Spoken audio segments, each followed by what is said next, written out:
Peace, love, and light, y'all. It's your girl, the Medicine Woman, and I'm here in my spaceship. Hey, my spaceship. Hey, my spaceship. Y'all better make y'all a spaceship, bruh. Cause, anyway. So here we are, video number 3. This is probably going to be a longer video, so I may have to chop it up. We'll see how my mouth gets to yapping. We'll see, how much time we get on the clock. But I'm excited to be here.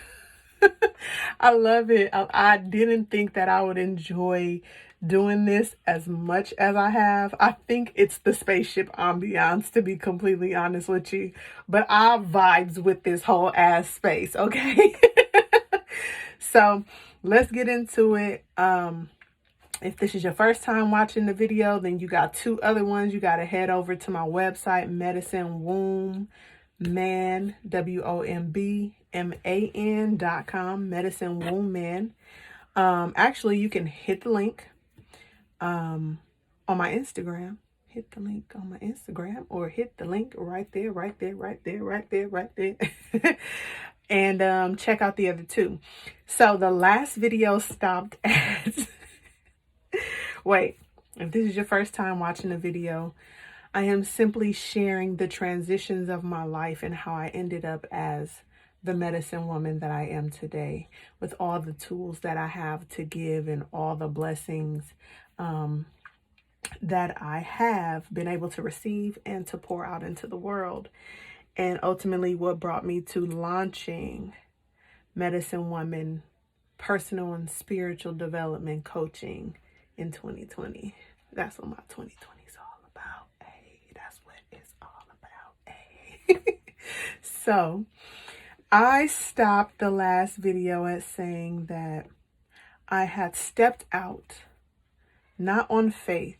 I stepped out with the backing of my ancestors, and I quit my career as a mental health therapist, and I embarked upon entrepreneurship. Although when I told my supervisor that I was leaving work, I had no idea what my business was going to be. I was simply listening to what my ancestors were saying to me, and just knowing that they had guided me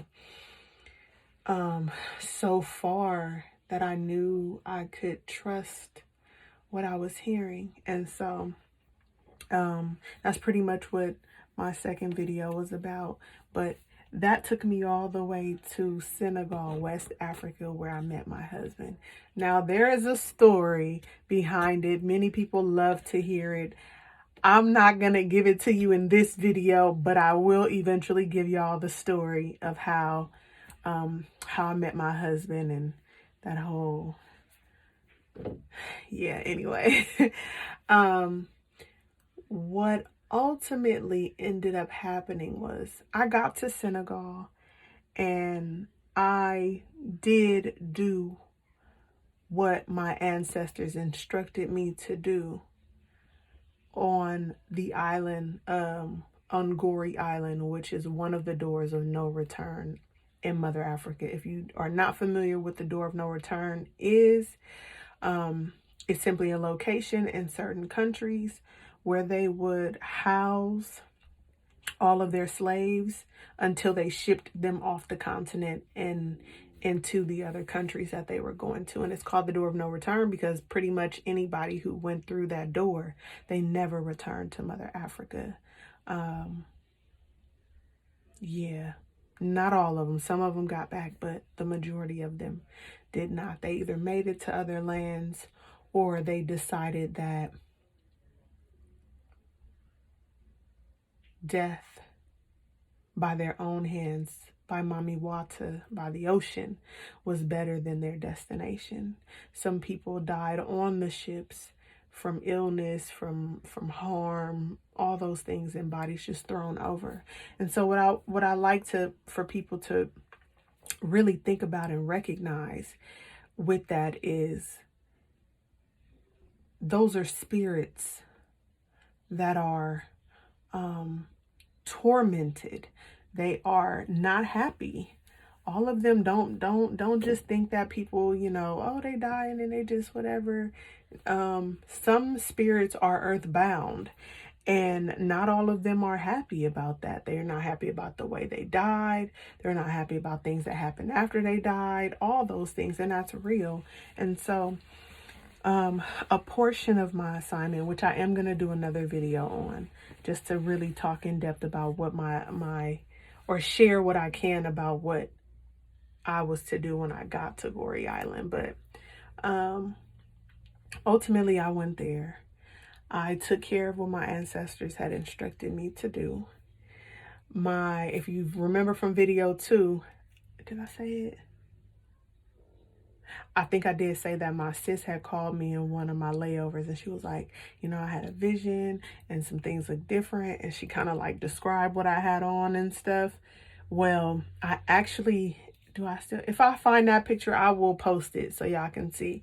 But she had told me, she's like, I see you like standing at some water. The water's coming up. She's like, and I see like white and pink and yellow flowers in the water. But what actually ended up happening is the day that I went to Goree Island, I ended up wearing, not even thinking about what she said, I just picked some clothes. I ended up wearing some capri pants, some loose fitting capri pants that had a black background and white trimming, but the flowers were white, pink, and yellow. I BS you not. These are the kind of things that have happened, and people are like, oh, it's coincidence. No, there's no such thing as a coincidence, but there is such thing as your ancestors, the Most High, the universe, all working together to make things happen for you. That's what coincidences are. So I need to be putting on chapstick before I get into these videos. Anyway, I think it's the spaceship making me dry. So I'm trying to give y'all all the good pieces without missing anything. So I end up meeting my husband. I ended up staying in Senegal a little while longer than I had anticipated because I wasn't ready to leave. He wasn't ready to leave. And then that's when we decided to get married. So we got married 3 days before I left Senegal. And on that trip, I did not meet any of the village healers who are called marabouts. In Senegal, they're called marabouts. M-A-R-A-B-O-U-S or M-A-R-A-B-O-U, marabout, or plural marabouts. So by the time I had gotten to Senegal, I already had my Cosmic Touch product up and running. But I had kind of transitioned the marketing of it from it being, originally it was supposed to be a natural product with a herb in it for skin issues like eczema, psoriasis, like rash, hives, and stuff like that. And then eventually I started marketing it just as a body butter, period, because people were buying it as a body butter, putting it in their hair. I was putting it in my hair, all my hairs.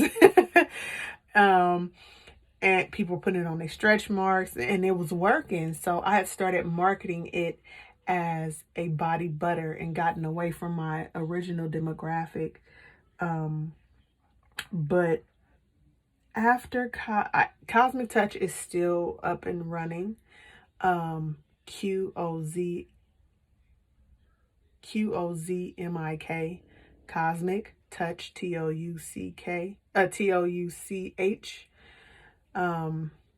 I just recently at the end of the year broke my Cosmic Touch brand off of my Medicine for Evolution on Instagram because it needs to stand alone. So if you visit it right now, you'll see a few posts, but not that many, especially with the Rona out right now. You know, I'm not really doing too much running out of the house and shipping and things like that, but Cosmic Touch is definitely still in play. I've added new herbs for the skin. So now, originally it was just burdock root. Now the herbs are burdock root, senna, cascara sagrada, and sarsaparilla. And the idea with putting the herb in the butter was one, of course, it's a herb, so it's good for topically. But internally, anything you put on your skin, you absorb into your body system. And you actually do it at a faster rate because your skin is the biggest organ that you have. So I figured people always say they want to be healthy, but a lot of people find reasons or excuses as to why they can't be healthy. Let me just put the herb in there. So at least when they put it on their body, even if they just use it on their hands, they're getting some of the herb into their body. So that was Cosmic Touch. In the middle of me going back and forth from America to Senegal, a few things happened. So many things I can't remember them. I started writing them down in my phone, to be honest. But spiritually, I can say I began to be able to recognize my own energy. And that sounds kind of like what? But you have to really be able to tap in and to really understand and to master your own energy. Nipsey Hussle said, master your energy. And then Oprah said, follow what feeds your energy. And so I had to do a lot of peeling back of layers of things that I was taught, things that I had embodied growing up just from seeing people and hearing and seeing things, to get down to the depth of who I am authentically. See, there's a lot of us who are out here and we're like, no, this is me, this is me. But when you get down to it, the you that you present is actually just, what do they call it? It's your, there was a fancy word for it, but whatever. That exterior person that you show the world, your average person, it's not really who they are on the inside. That's who they want people to see them as. And they usually take the hints and stuff from things that they watch, things they see, things they hear, stuff like that. Ooh. Excuse me. So when I recognized that that was a real thing is when I started to really kind of tear down who I thought I was to find out who I really am. And I started being guided and placed into different situations and circumstances that challenged the idea of who I said that I was versus who I authentically was. That was a ride. It's still happening, but in the beginning I was like, what? No, this is me. Like some stuff you're so attached to, you're like, no, this is mine. And then that one day you have that light bulb moment and you're like, ooh, nah, this ain't me. Take it back. Take it back. I'll give one example. I'll give one story because I love y'all and I appreciate y'all. So, I'll tell it. So, some people say like psychics aren't real and mediums aren't real and, stuff like that. Intuitives aren't real. It's just, I don't know. They got good guessing skills. People are crazy. But I have come to truly know and understand and meet a lot of those beautiful, amazing people in the world. And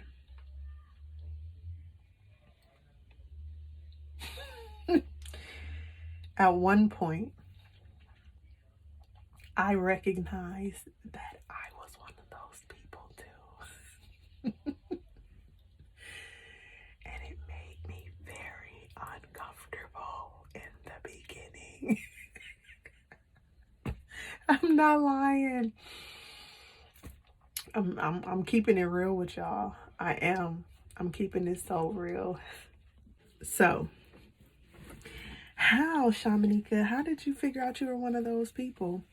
Well, it started with some meditations with a sister friend of mine who we actually, going back to when I lived in the townhome, we did a 9-day fast. It was like 3 days. I think it was 3 days water, 3 days nothing at all, then 3 days water again, for a total of 9 days of fasting. And every day at a certain time, we got on the phone and we channeled a different chakra and did the mantra for that particular chakra. And that's when I got via spirit one of my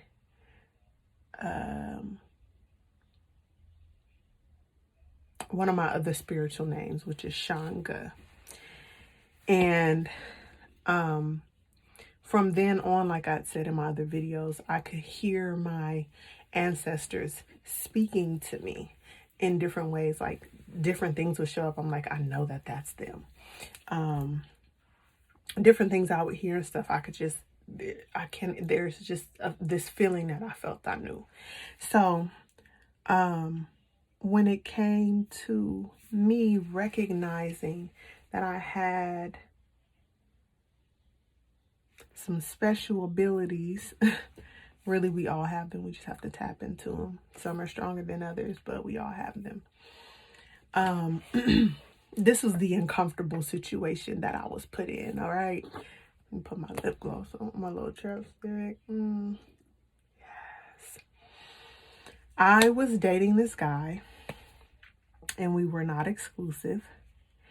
And I actually had met him after I had gone through probably about a year and a half of just being by myself, probably 2 years, being by myself to heal from the last relationship that I was in, which I can make a video about, but y'all will hear some of the stories when y'all get this book that I done wrote in, anyway, anthology book coming soon, full of beautiful stories of women, from women to women, and I definitely dropped some stories in there, so keep your eyes out for that when we get ready to drop it. So we were not exclusive, but I did request that if he was going to sleep with other people, that he should let me know. Not because I want to be in his business, not because I thought I was his girlfriend or anything like that. It was purely off of the fact that at that point in my life, I had learned enough about energy and enough about the power of a woman's womb to understand that if I am opening up my womb space to you, whatever you have energetically taken in from someone else, you will energetically give it to me when you stick your penis in my vagina. Women don't understand that something as simple as that can be a contributing factor to depression, anxiety, foggy mind, cramps, fibroids, all that. All of those things here. Your womb space holds them. Even things that you've experienced emotionally. The feeling that you get internally, it gets stored in your womb. And then we have all these womb ailments. So that was why I had asked him to let me know if that's what he decided to do. So one day pause, let me say this too. Because I grew up in what most would consider an abusive household by its actual definition, and I had a Scorpio mother at that, I felt like I had no voice. Remember from my first video, I said I wanted to be a voice for the voiceless children because I definitely felt like my voice, that I didn't have a voice growing up. And so as an adult, once I started to heal myself after college, I'm already in the field, but spiritually things are happening, is when I began to really understand the purging of things that needed to take place, and what some of my personal life experiences had done to me. So that was one of them. I, for the most part, have always been a pretty vocal person, and I'm not happy about something, you'll know. But I did begin to recognize that when it came to certain things about me personally, I was apprehensive about addressing. And I do know why that is, to be completely honest and transparent with y'all, because this is where we're at. I have a temper like nobody's business. I'm very nice and very sweet, but if you get under there, because it's going to take you a minute to get under there, it's a bad situation. And I can feel when that fire is beginning to like rise up in me, and I try to just douse it. I'm learning balance now too, so I don't even really do that as much anymore. But at this particular time, I was fresh into my healing and peeling back of things about myself. But I found myself, I went over to the brother's house, and I smelled vagina. And it wasn't like it was, fishy, smelly, like somebody just got finished having sex. Nothing like that. Because I came to his house with him. But it was a very faint smell. And then it went away. Like it just blew by me. And I was like, what is that? So I didn't say anything. I think I may have left. I might have still been there, but I think I had left. Not because of that, like, I stayed, whatever, we hung out, whatever, then I left. So I remember driving, and if I'm not mistaken, I just kind of started like getting these flashes, and I was just like, okay, so he's sleeping with somebody. Which again, really wasn't all that big of a deal because we were not exclusive, but I did ask him to let me know about that. So now I'm like, okay, Spirit's like, well, so what you gonna do with the information? I'm like, I'm gonna just chill. And Spirit's like, oh, that's what you gonna do? And I'm like, yeah, I'm gonna just chill. Oh, that's what you gonna do? So after that, I kid you not, I can't remember right now, but I know at least 2 or 3 different signs. And the signs are like, they could be anything from a billboard I'm driving by, something somebody says or sends me, or I open up on my social media, and the first thing there, like, is speaking to me about the situation. It's that simple. So I had gotten like 2, I think at that one I got like 2 signs. Like, no, you need to say something. Stop being a punk. You need to say something. I was like, fuck. So I said, all right, next time I see him, I will gather up all my nuts and I will tell him, what I know. And of course, there was no need for me to do it in a disrespectful manner or anything like that. But this was a teachable moment for me in standing in what I know and who I am, and being unapologetic about it. So I saw him out, ran into him, and I was like, hey, can we talk? Like later on, whatever, when we leave this event, can we talk? He like, we can talk now. I'm like, no, I don't really want to do it here. I'd rather like, do it at your spot. And he was like, nah, just, let's talk about it. So we're like in the parking lot.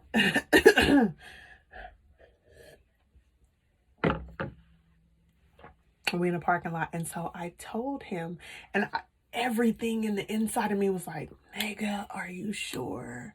Like, you could just be tripping, making this up. Maybe you and your emotions, and you just like, and then I really had to take a couple deep breaths. And remind myself to trust my own spirit. And so I said, well, I just wanted to ask you, are you sleeping with somebody else? And I don't remember what his initial response was, but I ended up telling him, like, I could smell it, The situation, the the conversation in itself for me was fine because it just said to me that, okay, you're willing to trust what you hear, what you see, what you know, what you smell, what you see, and be unapologetic about it. As long as you're being you and being honest and true, it doesn't matter what the other person has to say. Ultimately, he really wasn't all that understanding that I was not trying to press him. Instead, I was just trying to get some confirmation on what I had experienced. But I got the lesson. And that was really all that mattered for me. Even with my hands, I have come to recognize that I have healing hands. I used to always joke when I was growing up. I still say it sometimes too. Like when I severely lack water, not severely, well, yeah. When I lack water, if I don't drink water for like 2 or 3 days, or I just drink like a cup or two, whatever, my hands turn into what we say, like I have the crypt keeper hands. If you know me deep enough, well enough, you've heard me say that at least once. So what I have recognized about my hands is actually, well, they don't look all that great right now because they don't have lotion on them, or cosmic touch. But my hands have, my being, my spirit has been around for hundreds of years. Spiritually, my spiritual essence was one of the first humans on the earth. And so I have accumulated much wisdom, and I have had my hands literally in the makings of Mother Earth. So I came to recognize that through my hands, I could bless people. But even with that, I never really set it all the way up as a business. I did my Reiki. Reiki is energy work. Reiki, Reiki. It's energy work that you can do with your hands, touch, non-touch, or distance energy healing and energy work.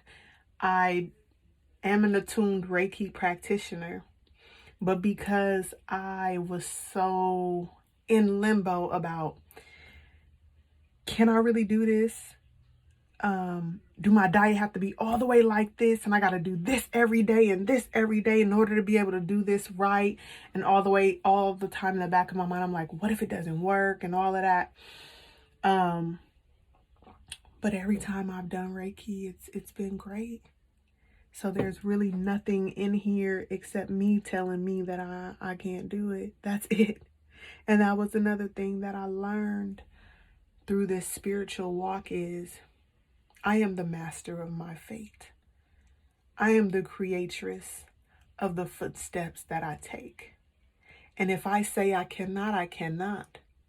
If I say I can, then yes, I can.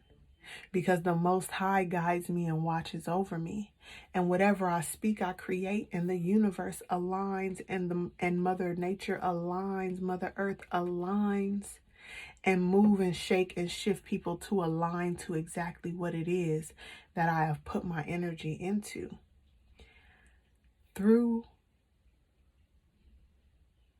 Reiki was my initial opening to using my hands as a healing tool. Since then, I